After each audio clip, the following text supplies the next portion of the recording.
This is who we've always been.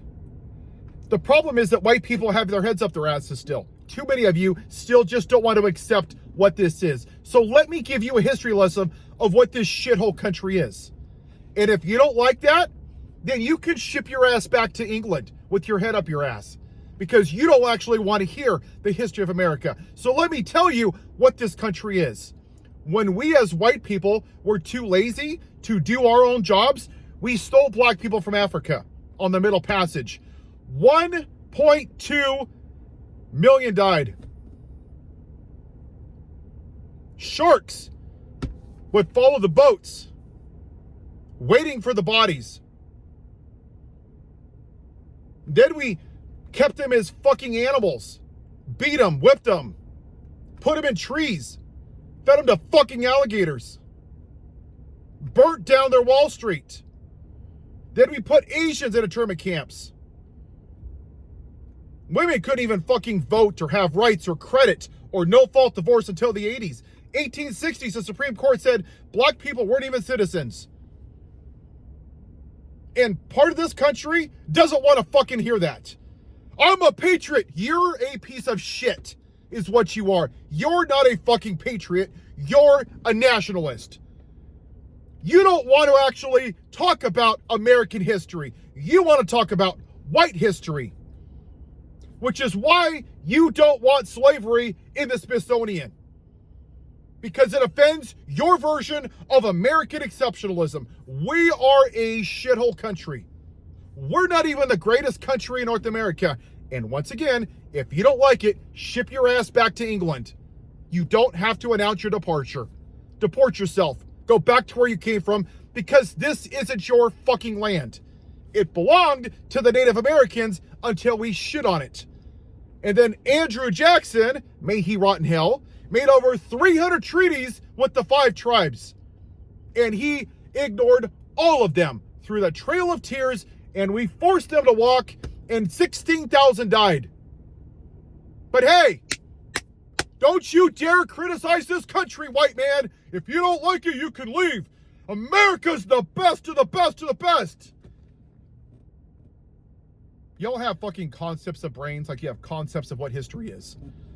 This country has been a shitty country for everybody that doesn't look like me. And now what you're seeing with a podcaster, even though 47,000 people died from gun violence, the white people finally got a fraction of an inch of what a black person has dealt with since the fucking beginning of this experiment. And now you guys, oh, the rapture is coming. Oh, put Charlie's name's Kirk on a Starbucks. Oh my God, cancel Starbucks. Oh, this is the Great Awakening. Jesus is coming. He spoke to me. Jesus didn't speak to you after Ahmaud Arbery was chased down by 3 white supremacists? U.S. citizens, by the way. God didn't speak to you then?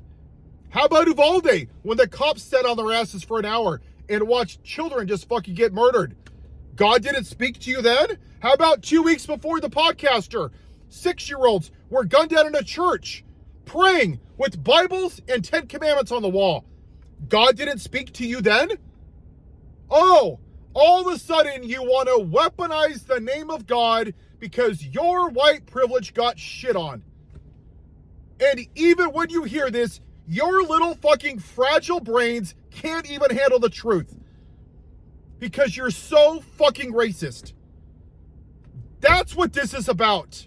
It's not about taxes or tips or making your life better or universal health care or bringing the price of your housing down. They haven't done shit in this Klan administration. Not a goddamn thing, except for sit on his fat ass in Gulf and rename the Gulf of Mexico and shit on non-white people. And you're like, yeah, praise Jesus. Woo, praise Jesus. Yeah, America first. And your dumbasses don't even realize that the US dollar has gone down by 17%. That all your trade partners are not using us anymore. And then at some point, when the debt is cashed in from Canada and China and Japan, they're going to cash it in and the dollar's going to tank. But at least to own the libs, America first, America first. You don't even take care of America first. 36.8 million people live in poverty. 14 million kids go to school hungry. 46,000 people die every year from gun violence. Not a fucking thing from you pro-life people. But Charlie Kirk, a podcaster, oh, it's the Great Awakening. You are what's wrong with this country. You're selfish. You're racist. You're white supremacist. You're misogynist. You voted for a clan leader that is an adjudicated rapist. He fucking raped women, and you're like, hey, no one's perfect. Would you vote for Hitler? Hey, no one's perfect. I like his tax plan. Yeah, Jeffrey Epstein's done some bad things, but I think, you know what? I don't vote for the man. I vote for the policy. No tax on tips. No one's perfect. Praise Jesus.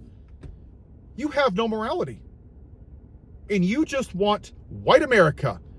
Until we deal with this problem, nothing will change. And the reason it hasn't is because people that look like me are still right now hiding behind your privilege. And last week, you saw those people, your cousins, your brothers, your sisters, your friends, your high school people that you don't talk to, they scurried out like a bunch of fucking cockroaches.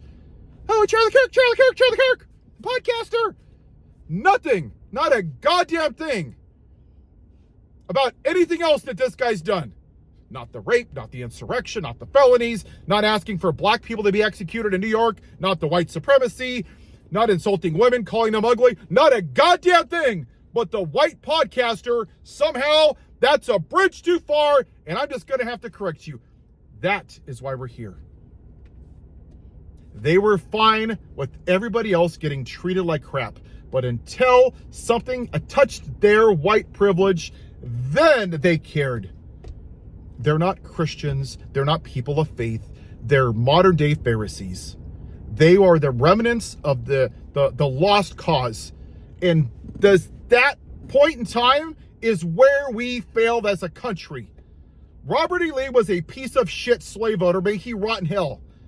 But to them, the lost cause, oh, it was about states' rights. No, it wasn't. Mississippi said, we want to keep slavery because the black man, in their words, the Negro, are the only people that can work in the tropical sun. And it will be detrimental to the commerce of the states if it's done. So basically, their stance was God made black people to serve the white man. Does that sound like a states' rights issue? Does it? But instead of accepting it, you guys lied to yourself. And then once again, 2020, oh no, it was rigged. Did you see Martin Luther King go to violence? Rosa Parks? John Lewis? But the white man lost an election and they believed the lie, so they get away with beating officers with American flagpoles. They're patriots, but if you kneel before a flag peacefully, you're a son of a bitch. Funny how that works. Make America white again. Until we deal with this, we will never get out of this. And if it has to burn to the ground, then so be it. Because this is why we're here. This is the only reason we're here. And if you want to go back to the economics part, that's cool. But go look at the Hurricane Katrina documentary. You know what happened? Certain parts, when they were rebuilt after the flooding, they were primarily black. You know what happened? The white man raised the rent by 2 and 3 times. What do you think happened to those black communities? Oh yeah, I'll let you know. Spoiler alert, it turned to a white community. Why? Because they didn't want to pay black people a fair wage. So when you say, I don't have privilege, fuck off. Have you had to give a talk to your kid? Have you had your house redlined? Was your house valued more? Were you called the N-word? Did you have to give your kid the talk? Then fuck off with your white privilege. Just because you're poor doesn't mean you don't have privilege. It means that you're treated differently than everybody else. That's what white privilege is. And you can shove it up your ass. Have a white day.